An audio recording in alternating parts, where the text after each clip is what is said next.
Welcome back to another story on Infidelity Tales Lab. Before we begin, tell us, where in the world are you watching from? Now, let's dive into today's story. Chapter 1. The Architect of Death. Alexander Kramer stood in his private workshop, adjusting the final calibration on what would become his masterpiece, a body armor prototype capable of stopping .50 caliber rounds.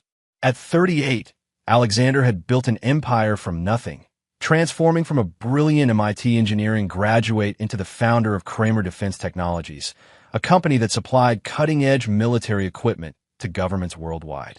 His calloused hands, scarred from years of metalwork and experimentation, moved with practiced precision over the Kevlar titanium composite. Alexander wasn't just an inventor. He was a perfectionist who tested every piece of equipment himself. His motto had always been simple: if I wouldn't trust it with my life, no soldier should. The workshop occupied the entire basement of his sprawling estate in the hills outside Denver. Rows of prototypes lined the walls: weapons, armor, surveillance equipment, each representing millions in potential contracts. But Alexander's true passion lay in the defensive technologies. Having lost his father, a Marine sergeant, to an IED in Afghanistan when Alexander was just 16, he dedicated his life to keeping soldiers alive. Still working, darling? The voice belonged to his wife of 12 years, Natasha. She descended the stairs with the fluid grace that had first caught his attention at a Defense Department gala. At 34, she remained stunning. Raven black hair, piercing green eyes, and a smile that could disarm a room full of generals. She'd been a Pentagon liaison then, brilliant in her own right with a master's degree in international relations. Almost finished, Alexander replied, not looking up from his work. Their marriage had grown distant over the past 2 years, but he attributed it to his obsessive work schedule and her demanding job at the State Department. This could revolutionize personal protection for our special forces. Natasha approached, running her finger along the armor's surface. You always were too focused on saving people, Alex. Sometimes I wonder if you care more about your soldiers than your own wife. Alexander finally looked up, studying her face. Something in her tone felt off, but he pushed the thought aside. You know that's not true. Everything I do for us. For our future. Our future, she repeated, her voice carrying an odd inflection. Yes, I suppose it is all about that, isn't it? Before Alexander could respond, footsteps echoed from upstairs. Heavy, unfamiliar. Alexander's military training kicked in. He recognized the cadence of tactical boots. Expecting someone? He asked. Natasha's smile widened, but it wasn't the warm expression he remembered. You could say that. Alex, I'd like you to meet Troy Devine. The man who descended the stairs was everything Alexander wasn't. 6'4", built like a linebacker, with the predatory grace of someone comfortable with violence.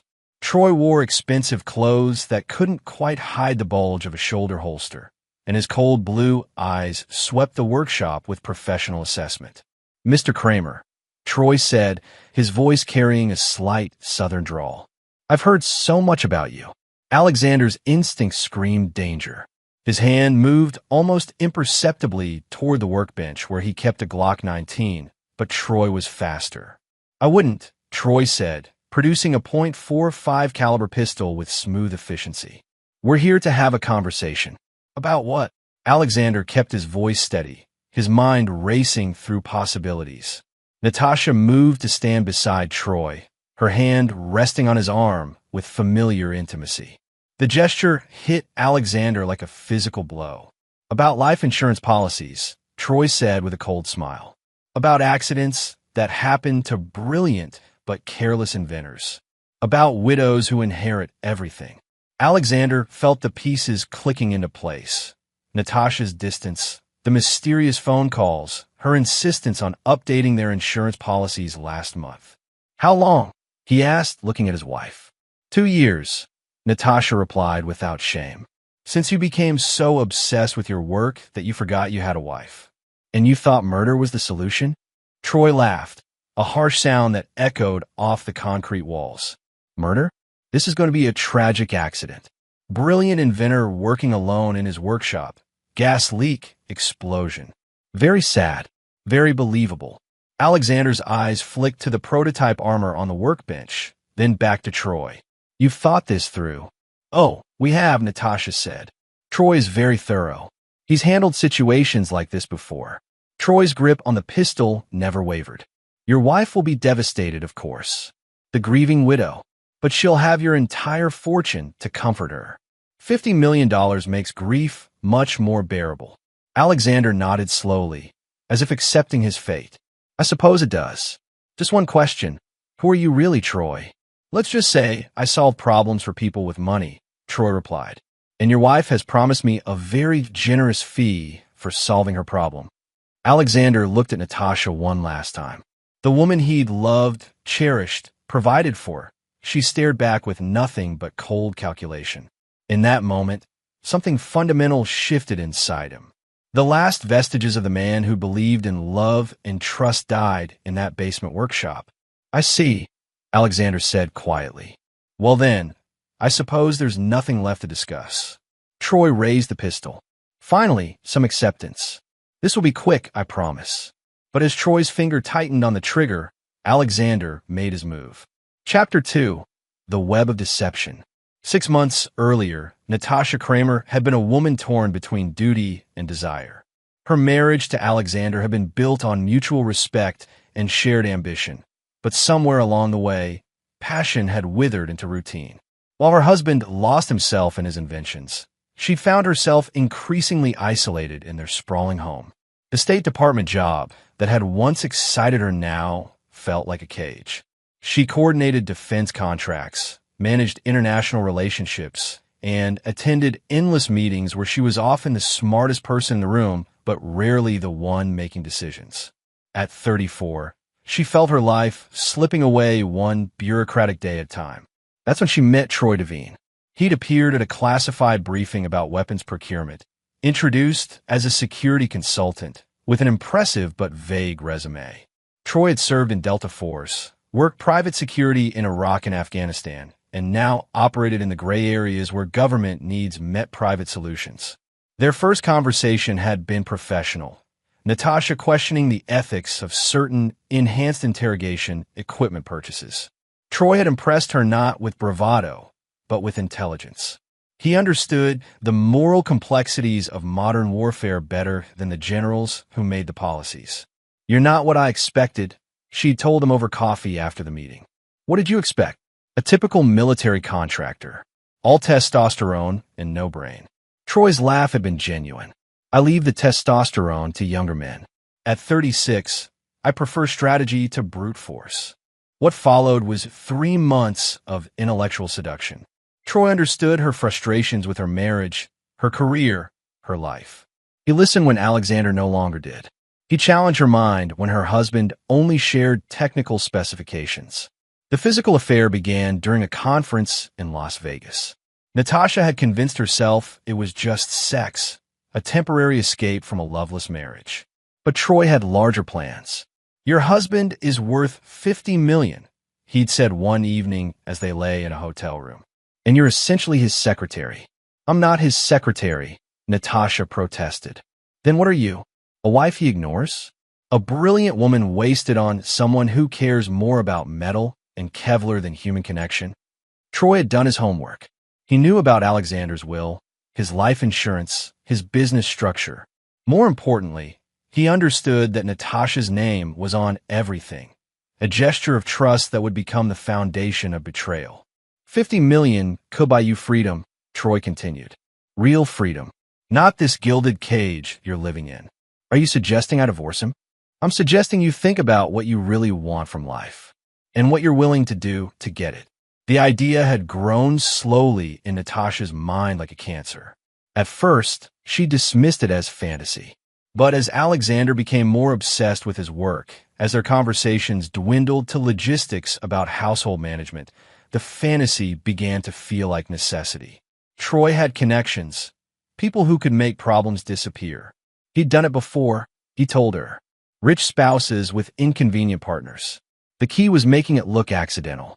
Your husband's workshop is perfect, Troy explained during one of their planning sessions. Gas leak, electrical fire, explosion. Tragic accident. The brilliant inventor, too focused on his work to notice the danger. Natasha had insisted on certain conditions. It had to be quick. She wouldn't have Alexander suffer. And it had to be absolutely certain. She couldn't risk him surviving and discovering their betrayal. He's not stupid, she warned Troy. Alexander is brilliant. If he suspects anything, he won't, Troy assured her. Men like your husband live in their heads. They don't see threats in their own homes. But Troy had underestimated Alexander Kramer. As autumn progressed, Natasha found herself studying her husband with new eyes. She noticed things she'd missed before, how his hand always rested near his weapon when strangers were present, how his eyes tracked movement with military precision, how he tested every piece of equipment obsessively. He's more dangerous than you think, she told Troy one afternoon. Every man is dangerous until he's dead, Troy replied. That's why we're not taking chances. The plan was elegant in its simplicity. Troy would enter through the back entrance while Natasha distracted Alexander in his workshop. A simple execution, staged as a robbery gone wrong. The security cameras would show an intruder, and Natasha would be the traumatized wife who barely escaped. But plans, no matter how elegant, required perfect execution. On the night they chose, November rain drummed against the windows of the Kramer estate. Natasha descended to the workshop, her heart pounding with anticipation and terror. In a few hours, she would be free and rich beyond her current means. Alexander was working on his latest prototype, completely absorbed in his task. For a moment, Natasha felt a stab of something that might have been regret. This man had loved her, provided for her, trusted her completely. Then she thought about Troy, about freedom, about the life she could build with $50 million. Still working, darling, she said, beginning the performance that would end her marriage. And, she believed, her husband's life. As Troy descended the stairs and began his threats, Natasha watched Alexander's face carefully. She expected fear, pleading, perhaps anger. Instead, she saw something that chilled her more than Troy's gun ever could. She saw calculation. Alexander Kramer was planning something. Chapter 3: Death and Resurrection. The workshop erupted in controlled chaos as Alexander dove behind his workbench. Troy's first shot splintered wood where Alexander's head had been a split second before. The second shot took out a bank of monitors, showering the area with sparks and glass. You're only making this harder on yourself, Kramer, Troy shouted, advancing with professional calm. Come out and let's finish this clean. Alexander's mind raced through possibilities. The workshop had multiple exits, but Troy had positioned himself to cover the main stairway. The emergency exit led to a tunnel system Alexander had installed during construction, a paranoid precaution that might now save his life. Alex, please, Natasha called out, her voice carrying false emotion. Troy doesn't want to hurt you. Just come out and we can discuss this like adults.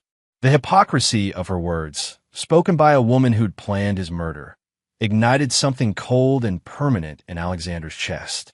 Whatever love he'd felt for Natasha crystallized into pure, calculating hatred. Discussion time is over, Alexander called back, his hand closing around the prototype armor he'd been working on. In one fluid motion, he pulled the vest over his head and activated the magnetic clasps. The titanium Kevlar composite settled against his chest like a second skin. Troy appeared around the edge of the workbench, pistol raised. Alexander rolled left as Troy fired, the bullet sparking off a metal cabinet. Alexander came up with a welding torch in his hand, igniting the flame as Troy adjusted his aim. Clever, Troy admitted, keeping his distance. But that torch has maybe a 3-foot range. This pistol has considerably more. Alexander began moving between equipment banks, using the torch to keep Troy at bay while working toward the emergency exit. But Troy was experienced. He'd hunted men before. Instead of following, he moved to cut off escape routes. You know what I don't understand? Troy said conversationally as he maneuvered. How a man smart enough to build military-grade equipment could be stupid enough to trust a woman like Natasha. Alexander paused behind a bank of testing equipment. What do you mean? She's been planning this for months. Every conversation, every touch, Every time she said she loved you, it was all calculation. She's quite good at it, actually. Very convincing. Troy, Natasha said sharply. That's enough. Why? He's about to die anyway. Might as well know the truth. Troy's voice grew closer. She picked me specifically, Kramer. Researched my background, made contact through her State Department connections. Your wife is a very thorough woman. Alexander absorbed this information, filing it away for later use. The emergency exit was 20 feet away, but he'd have to cross open ground to reach it. Of course, Troy continued, the real genius is in the planning. Your death tonight isn't random. It's been orchestrated. The security guards you trust? They've been given the night off. The alarm system? Mysteriously malfunctioned this afternoon. Even the weather is perfect. This rain will wash away any forensic evidence. Alexander understood now. This wasn't a crime of passion or opportunity. It was a military-style operation planned with precision and patience, which meant Troy was more dangerous than he'd initially assessed. The only thing I couldn't account for, Troy said, his voice indicating he was moving closer, was your equipment. Some of this stuff is impressive. Military grade. Almost makes me want to keep you alive long enough to demonstrate it. Alexander made his decision. In one explosive movement, he launched himself from cover, welding torch blazing. Troy was ready. He'd been expecting exactly this move. The pistol barked 3 times in rapid succession. 3.45 caliber bullets slammed into Alexander's chest with devastating force. The impact drove him backward, the welding torch flying from his hand to clatter across the concrete floor. Alexander collapsed, gasping, staring up at the ceiling as Troy and Natasha approached. 3 shots to the chest, Troy said with satisfaction, checking Alexander's pulse with professional thoroughness. He's finished. Natasha stared down at the man she'd lived with for 12 years.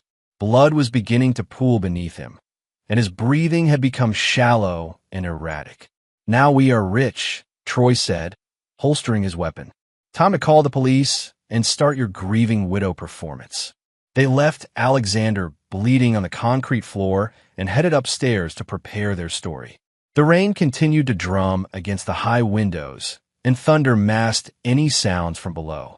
What they didn't know, what Troy's professional paranoia hadn't accounted for, was that Alexander Kramer tested every piece of equipment personally. The prototype armor he wore hadn't just been designed to stop .50 caliber rounds. It had been tested, refined, and perfected over months of careful work. The 3 bullets had penetrated the outer layer of Kevlar, but been stopped cold by the titanium composite core.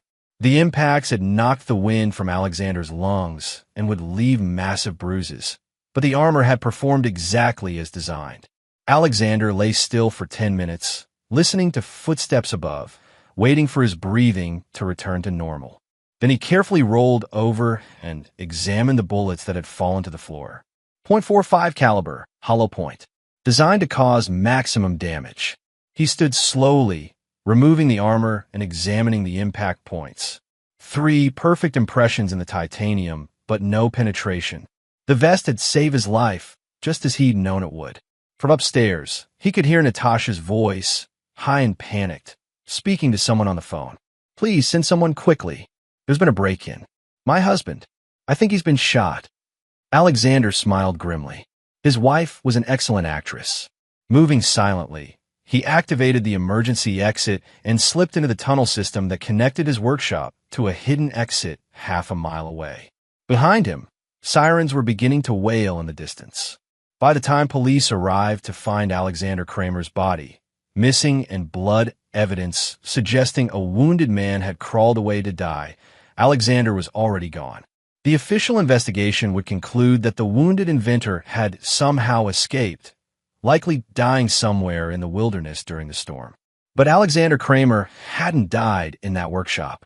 The man who believed in love, trust, and human decency, that man was dead. What emerged from the tunnel into the cold November rain was something far more dangerous. A predator with unlimited resources, military training, and nothing left to lose. The real Alexander Kramer had been forged in that moment of betrayal, tempered by his wife's calculated cruelty and Troy's professional brutality. Now it was time for them to meet the monster they had created. Chapter 4. The Phoenix Rises. 3 weeks after his supposed death, Alexander Kramer sat in a rented warehouse in the industrial district of Cleveland, studying surveillance photographs of his own funeral.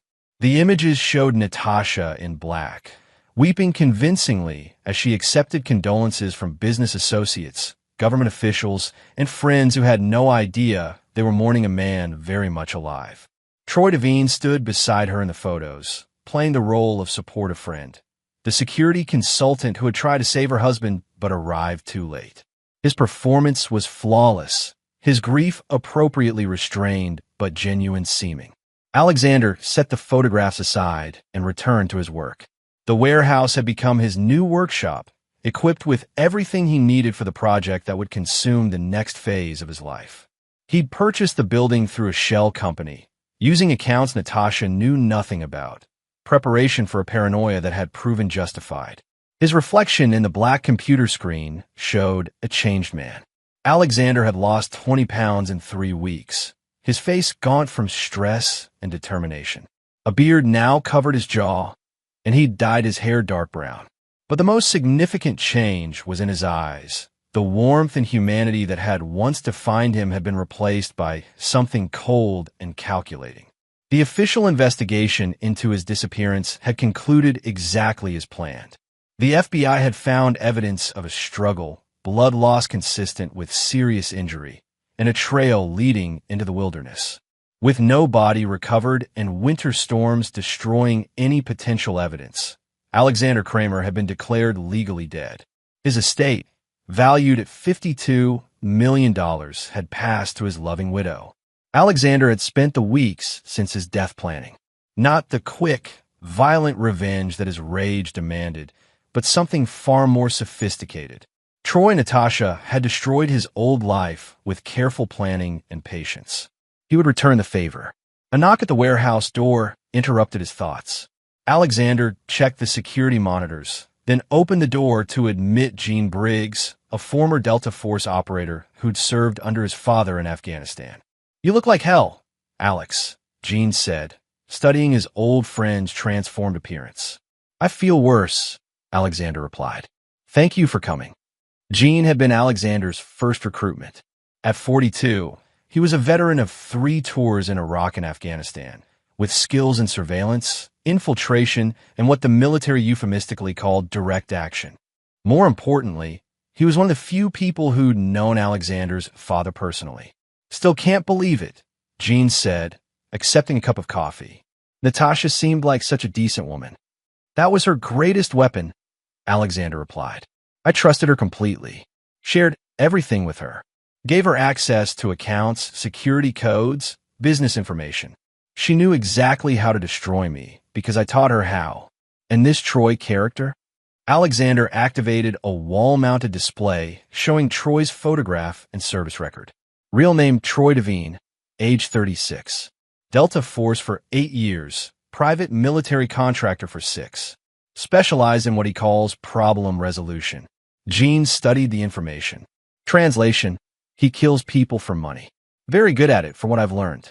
My death wouldn't have been his first, and it certainly wouldn't have been his last. Alexander pulled up additional files. "I've identified at least 4 other cases where wealthy spouses died under suspicious circumstances, and Troy was somewhere in the vicinity." "You think Natasha knows?" "I think Natasha is many things, but naive isn't one of them. She chose Troy specifically because he could do what she couldn't. My wife may be a calculating sociopath, but she's not a killer. She needed someone who was." Gene leaned back in his chair. "So what's the plan?" Alexander smiled, but there was no humor in the expression. "Destruction. Complete and total. I'm going to take apart their lives piece by piece, just like they took apart mine. And then they die." The simplicity of Alexander's statement chilled Gene more than any elaborate threat could have. This wasn't the brilliant but idealistic engineer he'd known for years. This was someone else entirely. "Alex, I have to ask, are you sure about this? I mean, really sure? Because once we start down this road..." "They left me bleeding in an alley, Gene. My wife stood over me while her lover put 3 bullets in my chest. They thought I was dying, and instead of calling for help, they walked away discussing how rich they were going to be. Alexander's voice remained steady, but Jean could see the fury burning behind his eyes. Whatever mercy I might have shown died in that workshop. Jean nodded slowly. Okay, what do you need from me? Alexander activated another display, showing detailed floor plans and surveillance photos. Troy and Natasha think they're untouchable. They've covered their tracks, established their alibis, and they're beginning to enjoy their new life. That complacency is going to be their downfall. The display showed Natasha's new routine. She'd moved into a downtown penthouse, citing too many painful memories in the family home. Troy maintained his own apartment, but spent most nights with her. Both had been careful not to appear too comfortable too quickly, maintaining the fiction of grief while gradually transitioning into their new life. Phase 1 is surveillance and intelligence gathering. Alexander continued. I need to know everything about their routines, their security measures, their weaknesses. More importantly, I need to understand their relationship dynamic. You think they might turn on each other? I'm counting on it. Natasha is intelligent but emotionally volatile. Troy is a professional killer, but he's also greedy and arrogant. Partnerships like theirs are inherently unstable, especially when there's $50 million at stake. Jean studied the surveillance photos more carefully. They look pretty cozy to me. For now. But Troy killed 3 people to get that money, and Natasha betrayed the man who loved her most in the world.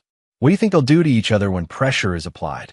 Alexander pulled up another set of files, financial records, communication intercepts, travel schedules. The depth of intelligence was impressive, showing months of careful preparation. How long have you been planning this? Jean asked. Since the moment I pulled those bullets out of my chest armor, Alexander replied. I've spent 3 weeks learning everything there is to know about my enemies. Their bank accounts, their habits, their fears, their secrets. By the time I'm finished with them, they'll beg me to end their lives. Jean looked at his old friend with new understanding.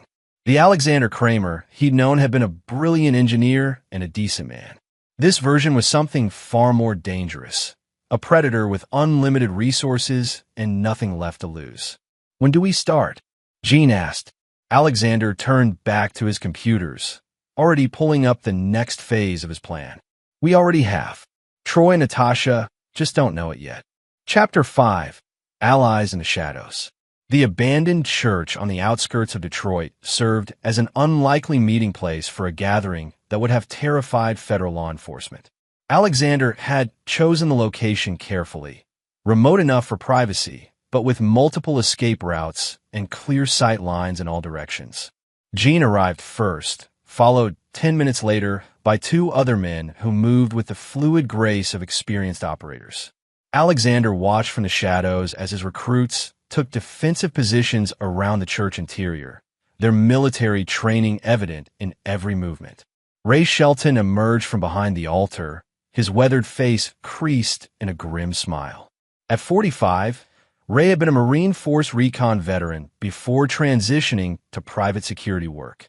He'd lost his left eye to an IED in Fallujah, but the remaining brown eye still held the predatory alertness of a natural hunter. Alex, Ray said, clasping his hand.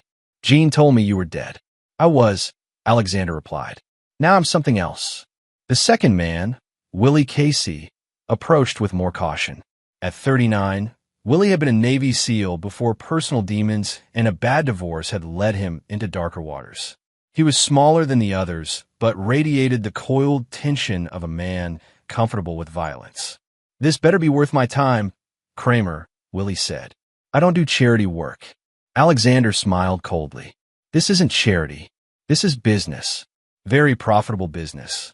He activated a portable projector, filling the church wall with images of Troy and Natasha. These people tried to kill me.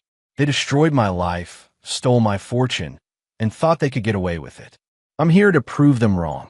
Ray studied the photographs with professional interest. The woman's your wife? Was my wife. Now she's a target. And the man, Troy Devine, professional killer. Delta Force background, private military experience. He's good at what he does. Willie's interest sharpened. How good? Alexander pulled up Troy's service record in known operations. Good enough to have killed at least 4 people in similar circumstances. Good enough to put 3 bullets in my chest and walk away convinced I was dead. But you're not dead, Ray observed. No, and that's going to be their first big surprise. Alexander changed the projection to show detailed plans and financial information. Gentlemen, I'm offering you each $5 million to help me destroy the people who try to murder me. The silence that followed was profound. $5 million was more money than any of them had ever seen in one place. What's the catch? Willie asked suspiciously. No catch. Just requirements. First, this operation will likely take months to complete. I want total destruction, not quick revenge. Second, it will probably be illegal. Very illegal. Third, when I'm finished with Troy and Natasha, they will both be dead. Ray leaned back against the pew. You're talking about murder. I'm talking about justice. They tried to kill me for money. I'm going to return the favor. Jean stepped forward. I've seen the evidence. These people are monsters. They deserve whatever Alex has planned for them. Willie studied the financial projections Alexander had provided. $5 million each? You can afford that. I can afford much more. My death freed up assets that Natasha doesn't know about. Foreign accounts, shell companies, investments made through proxies. I'm richer dead than I ever was alive. Ray walked to the front of the church, studying the detailed plans Alexander had developed. This is sophisticated, military-level planning. You're not just talking about killing them. You want to break them first. Completely. I want them to lose everything that matters to them before they lose their lives. Alexander activated another projection showing a timeline of operations. Phase 1 is complete, surveillance and intelligence gathering. We know their routines, their security measures, their weaknesses. Phase 2 begins tomorrow, psychological warfare. Meaning, Willie asked, meaning we start making their lives very uncomfortable. Small things at first, mysterious problems that can't be easily explained. The goal is to create paranoia and distrust between them. Ray nodded approvingly. Divide and conquer. Exactly. Troy and Natasha are partners, but they're also natural enemies. He's a killer who's attracted to her money. She's a manipulator who thinks she can control him. Under enough pressure, they'll turn on each other. Alexander pulled up surveillance footage from the past week. Look at this. They're already showing stress. Natasha's drinking more, sleeping less. Troy's becoming more aggressive, more controlling. They're sitting on $50 million, but they can't enjoy it because they're constantly looking over their shoulders. Jean studied the footage carefully. They're scared someone will discover what they did. Which brings us to Phase 3, Alexander continued. While they're dealing with psychological pressure, we'll be systematically destroying their financial resources. Bank accounts will be frozen due to irregularities.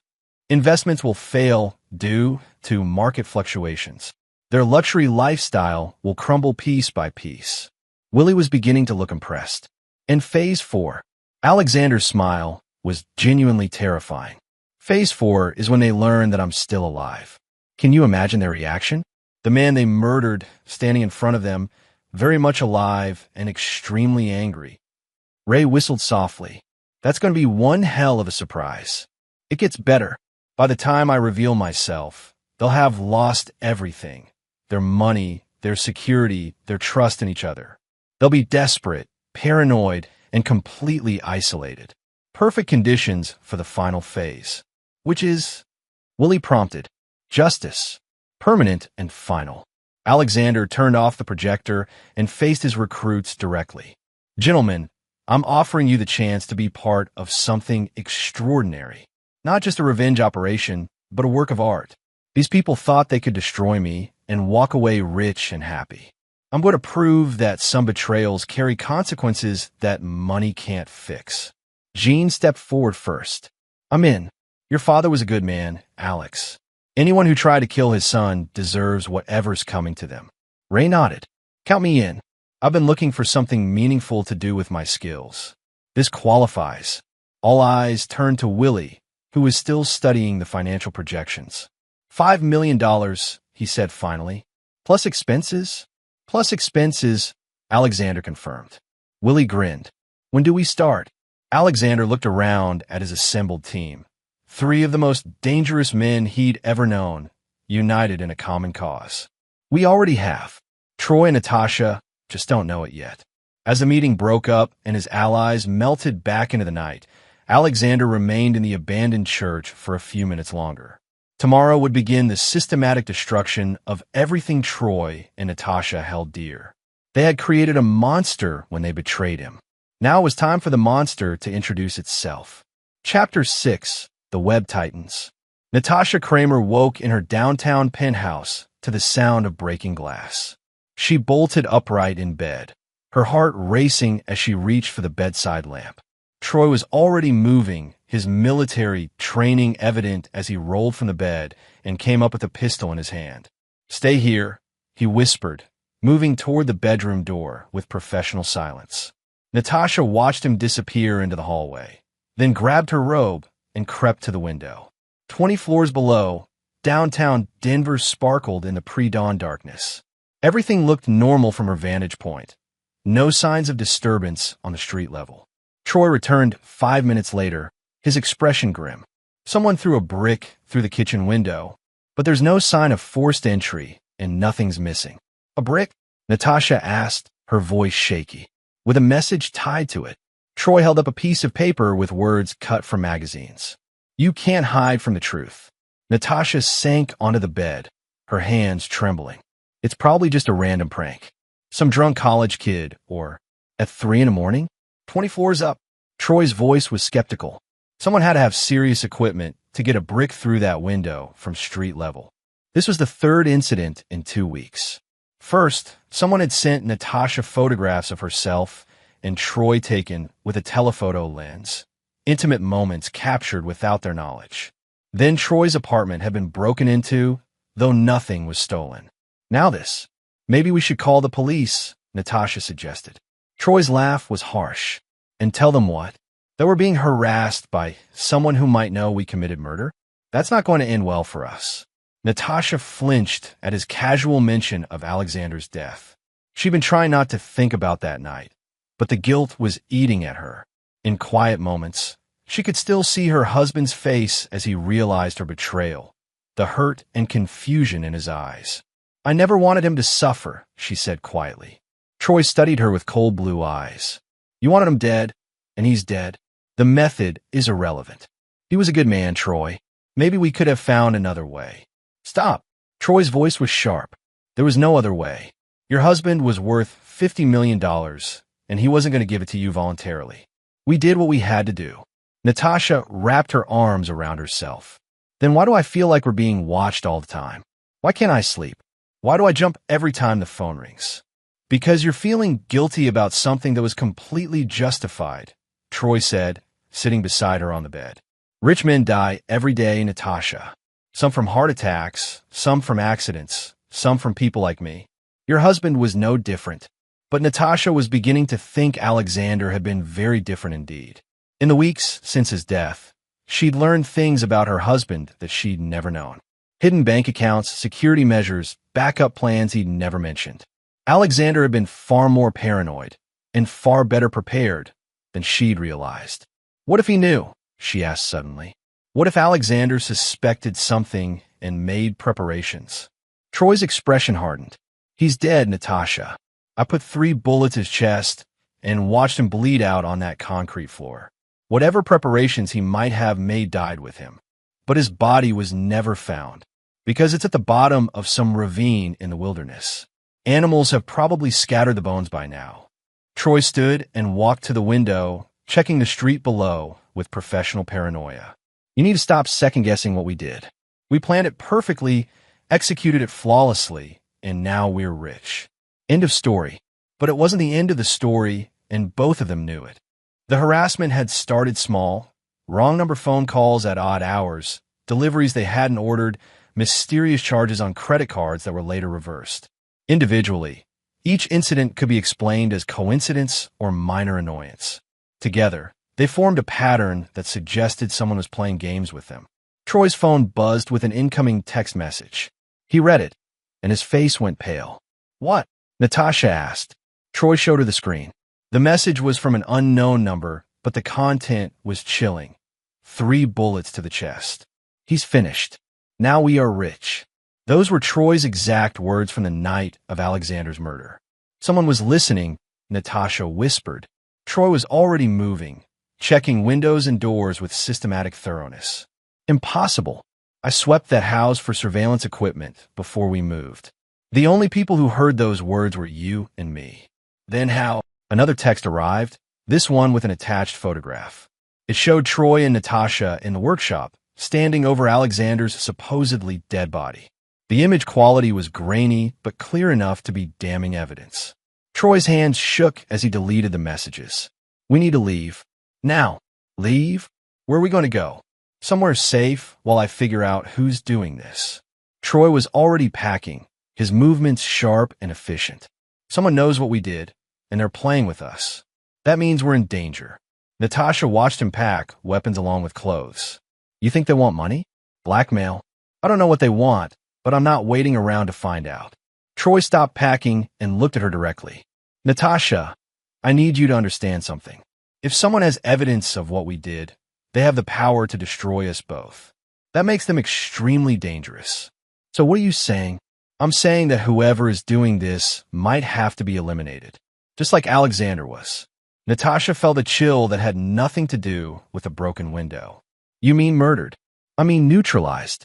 Whatever threat they represent needs to be removed permanently. As Troy continued packing, Natasha wondered if she'd made a terrible mistake. Alexander had been predictable, trustworthy, even in his obsession with work.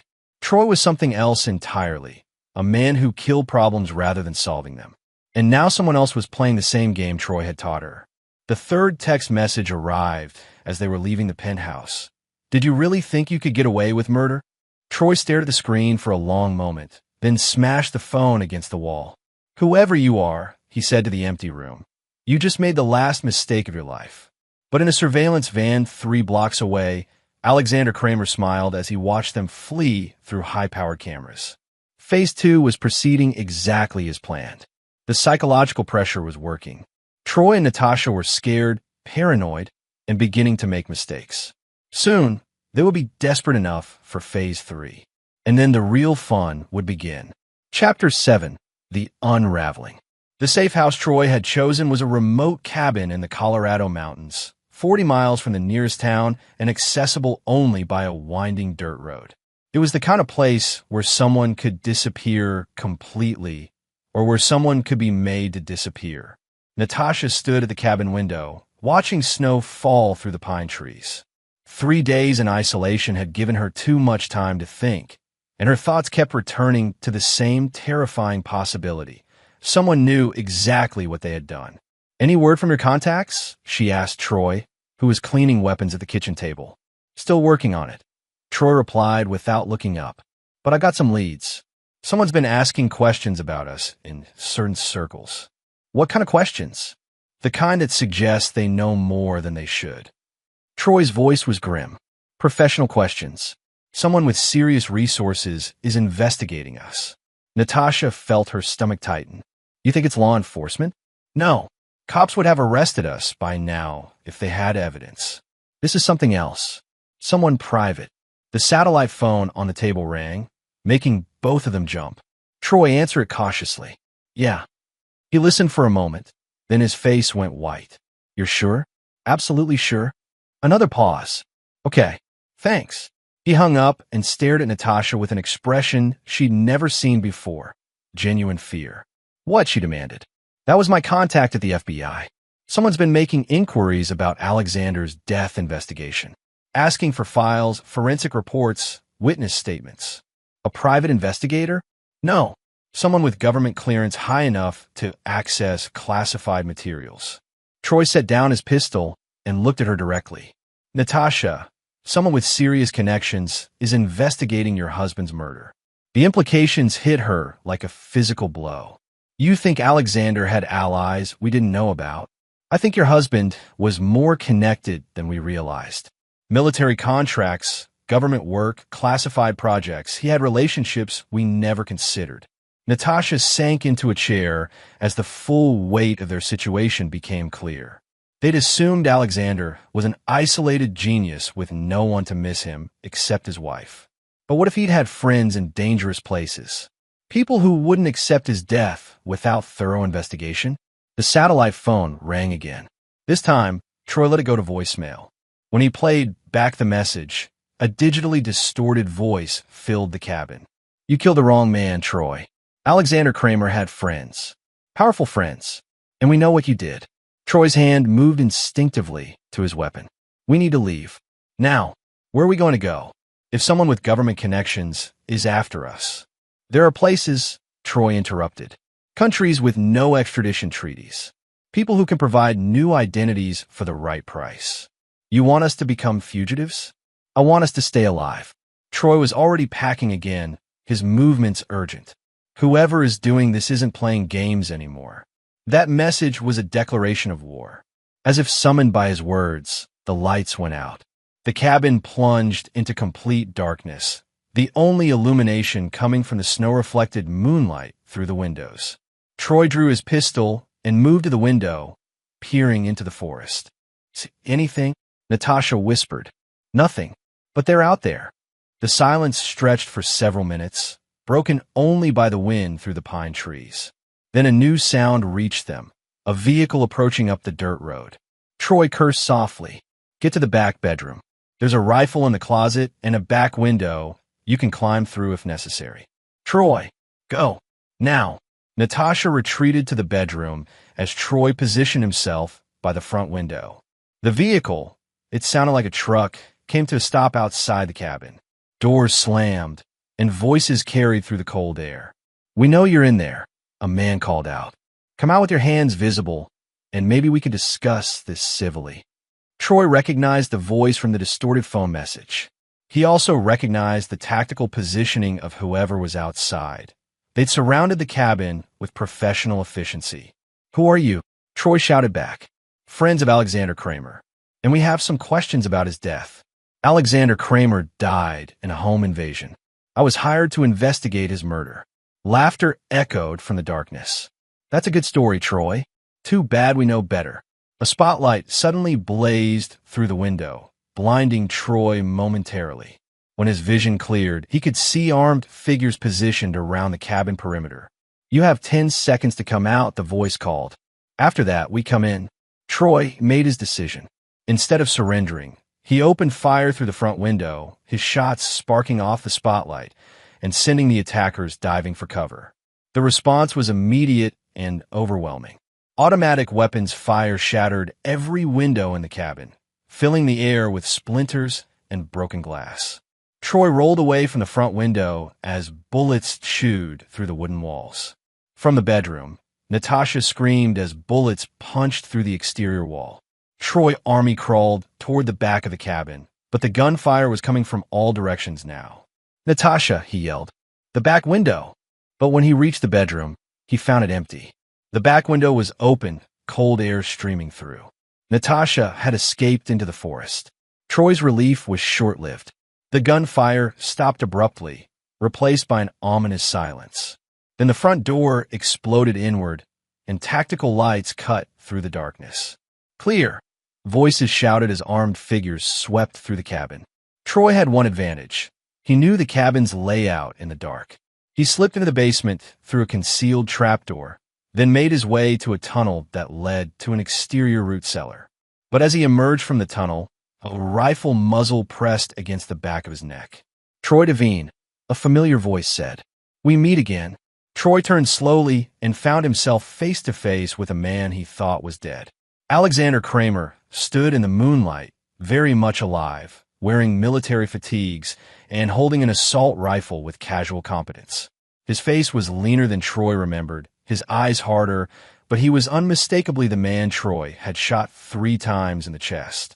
"Impossible," Troy whispered. Alexander smiled, but there was no warmth in the expression. "Prototype body armor. I designed it myself. Turns out it works quite well against .45 caliber pistol rounds." The reality of the situation crashed over Troy like a physical blow.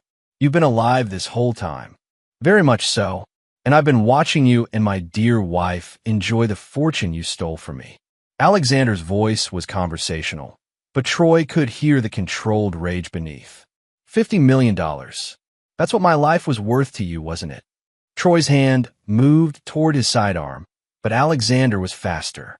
The rifle but caught him across the temple, dropping him to his knees. I wouldn't, Alexander advised. My friends have you surrounded, and they're very eager to discuss your recent activities. From the forest, Natasha's scream echoed through the night. Troy looked up to see her being escorted out of the trees by two armed men, her hands zip-tied behind her back. When she saw Alexander, her face went white with shock and terror. "Hello, darling," Alexander said pleasantly. "Did you miss me?" As Troy and Natasha were forced to their knees in the snow, Alexander walked slowly around them, savoring the moment he'd been planning for months. "I have to admit," he said, "you two put together an impressive plan. Very thorough, very professional. If it weren't for one small detail, it would have worked perfectly." "What detail?" Troy asked. Alexander smiled. "You assumed I trusted my wife completely. But the truth is, I stopped trusting Natasha months ago. Her phone calls, her mysterious absences, her sudden interest in our finances. I knew something was wrong." Natasha stared at him in horror. "You knew." "I suspected. So I took precautions. Backup plans, hidden assets, insurance policies." Alexander's voice grew colder. "What I didn't expect was that my wife would try to have me murdered. That was a surprise, I'll admit." Troy was calculating odds, looking for an escape route. But Alexander's men had positioned themselves with military precision, blocking every avenue of retreat. "So what now?" Troy asked. "You're going to kill us?" Alexander appeared to consider the question seriously. "Eventually. But first, I want you to experience something that you put me through, the complete destruction of everything you hold dear." He gestured to his men, who began moving toward their vehicles. "You see, Troy, Natasha, this is just the beginning. What you've experienced so far, the harassment, the surveillance, the fear, that was nothing compared to what's coming next." As they were loaded into separate vehicles, Alexander leaned close to Natasha's ear. "I loved you," he whispered. "I would have given you anything. But you chose greed over love and betrayal over loyalty. Now you're going to learn what that choice really costs." The convoy pulled away from the burning cabin, carrying Troy and Natasha toward a fate that would make their original plan seem merciful by comparison.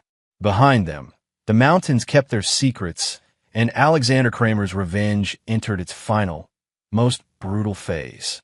Chapter 8. The Price of Betrayal. The warehouse where Alexander brought his prisoners had been modified specifically for this purpose. Soundproof walls, controlled ventilation, and no exterior windows. It was the kind of place where screams would go unheard and where people could disappear without a trace. Troy and Natasha were secured in separate rooms, each chained to a chair, but able to see each other through a large one-way mirror. Alexander wanted them to witness each other's suffering, psychological torture as effective as any physical pain. "Welcome to your new home," Alexander said, his voice carrying through speakers into both rooms. "I do hope you'll be comfortable. You're going to be here for quite some time." Through the mirror, Troy could see Natasha straining against her restraints, terror evident in every line of her body. He'd been trained to resist interrogation, but watching someone else suffer was far harder than enduring it himself. "What do you want from us?" Troy shouted. Alexander's voice remained calm and conversational. "I want you to understand something, Troy. When you tried to kill me, you made a fundamental error in judgment. You assumed I was just another rich civilian, soft, weak, unprepared for violence." Images began playing on screens mounted around both rooms.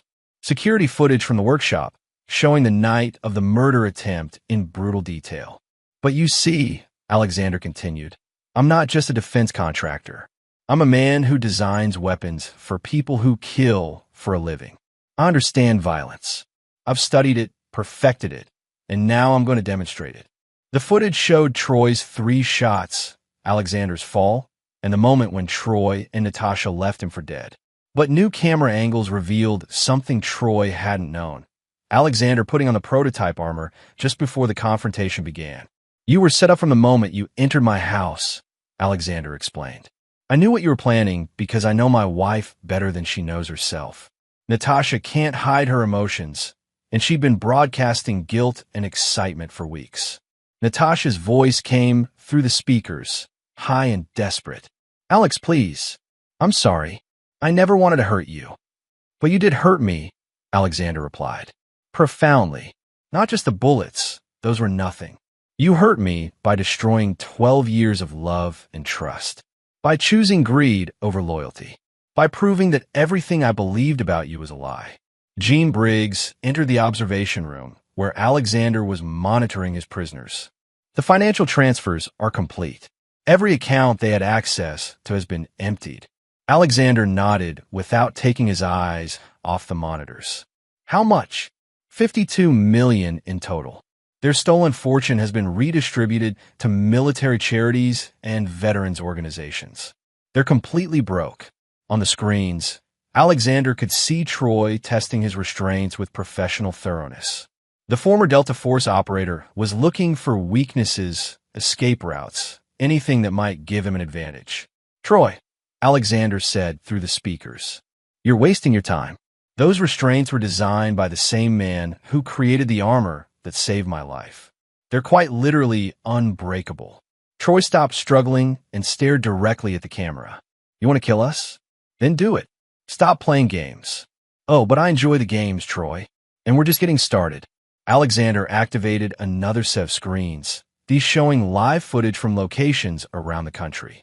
Tell me, do you recognize these places?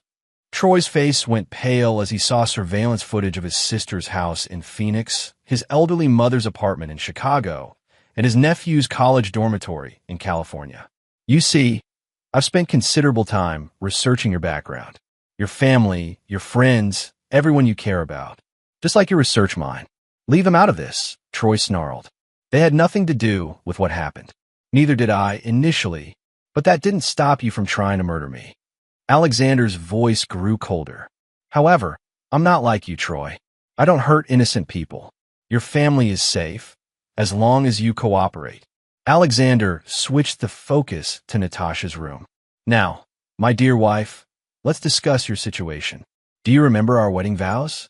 In sickness and in health, for richer or poorer, till death do us part. Natasha was crying now, mascara streaking down her cheeks. Alex, I never stopped loving you. Stop. Alexander's voice cut through her pleading like a blade. Don't insult my intelligence with lies. You stopped loving me the moment you met Troy. Everything after that was calculation. Sh0t entered the observation room, carrying a tablet with updated intelligence reports. We've finished the background investigation on both targets. You're going to find this interesting. Alexander glanced at the report, then smiled grimly. It seems my wife and her lover have been keeping secrets from each other. Natasha, did you know that Troy has been married before? 3 times, in fact. Through the speakers, they could hear Natasha's sharp intake of breath. All 3 of his previous wives died under mysterious circumstances, Alexander continued. House fires, car accidents, boating mishaps. Always with substantial life insurance policies. It seems you weren't Troy's first victim, Natasha. This is most recent. On the monitor, Troy's expression had turned murderous. You son of a bitch. And Troy, did you know that Natasha has been skimming money from her State Department position for the past 5 years? Selling classified information to foreign contractors? She's been preparing for this betrayal much longer than you realized. The revelation hit Troy like a physical blow. He stared through the mirror at Natasha with new understanding. That's right, Alexander said with satisfaction. Neither of you is the person the other thought you were. You're both sociopathic killers who thought you'd found the perfect partner. How romantic. Willie Casey joined the group in the observation room. Phase 4 is ready to initiate. All equipment is in place. Alexander nodded. Excellent. Gentlemen, it's time for the final lesson. He activated the speakers again. Troy, Natasha, you're about to learn the difference between murder and justice. Murder is what you attempted, killing an innocent man for money. Justice is what's about to happen to you. The lights in both rooms dimmed, and new equipment descended from the ceiling. Medical monitoring devices for stands and other apparatus that suggested a long, unpleasant process. You see, simply killing you would be mercy, Alexander explained. Instead, you're going to experience exactly what you put me through: betrayal, terror, and the slow realization that people you trusted have become your executioners. Alexander stood and walked toward the door leading to the prisoner chambers.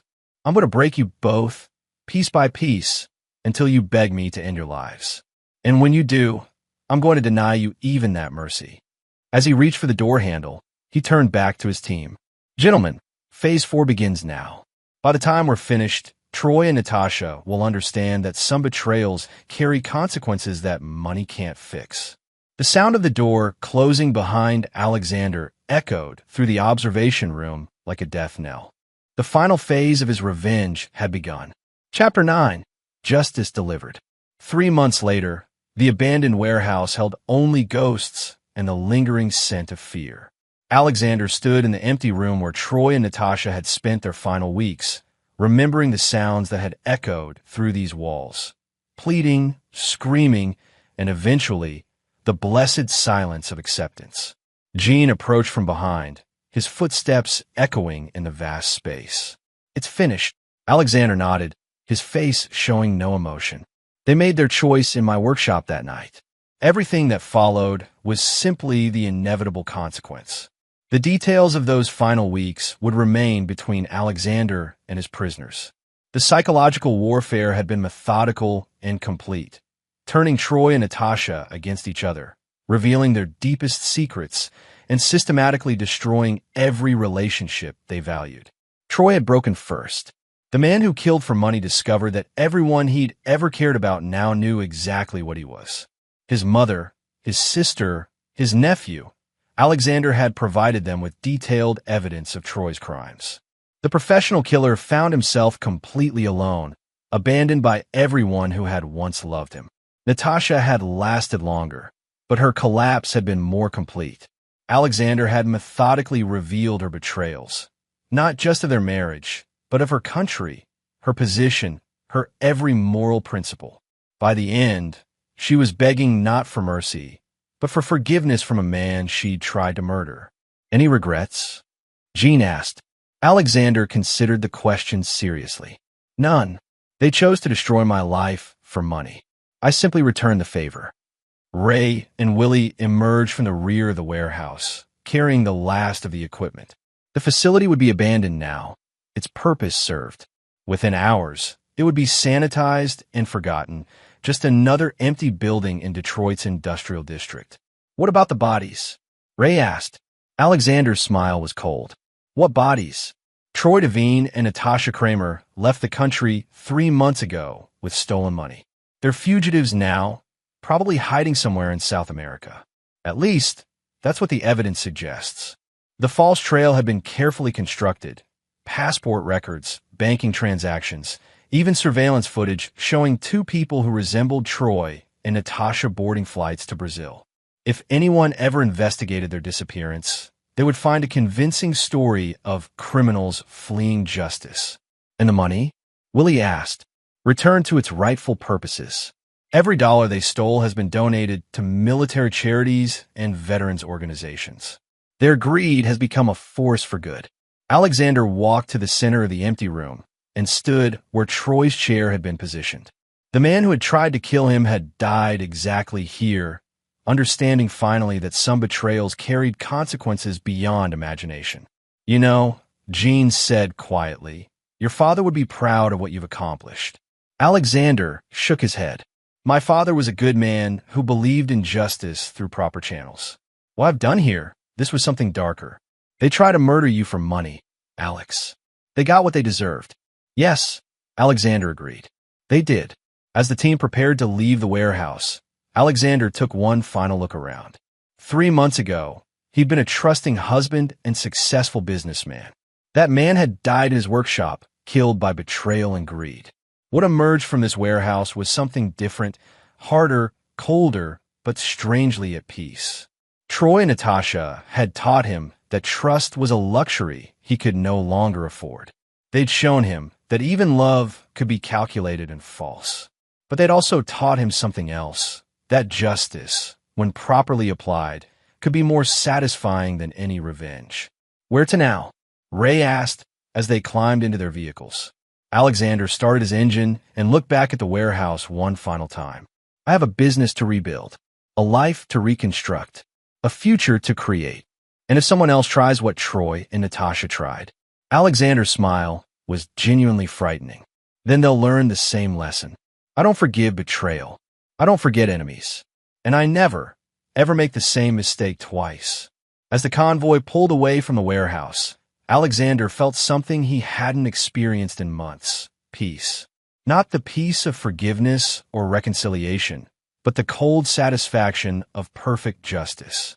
Troy Devine and Natasha Kramer had tried to destroy him for money.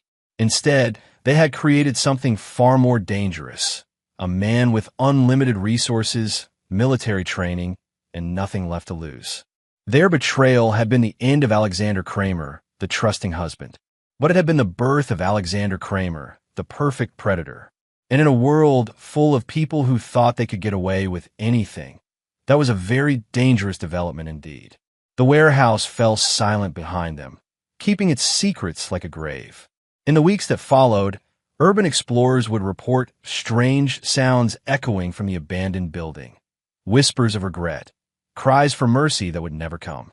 But Alexander Kramer never looked back. He had learned the most important lesson of all, that some betrayals demand not forgiveness, but annihilation. And he had become very, very good at delivering exactly that. Epilogue. 5 years later, Alexander Kramer sat at his new office overlooking Denver skyline. Kramer Defense Technologies had grown beyond his original dreams, now employing over 1,000 people and holding contracts worth hundreds of millions.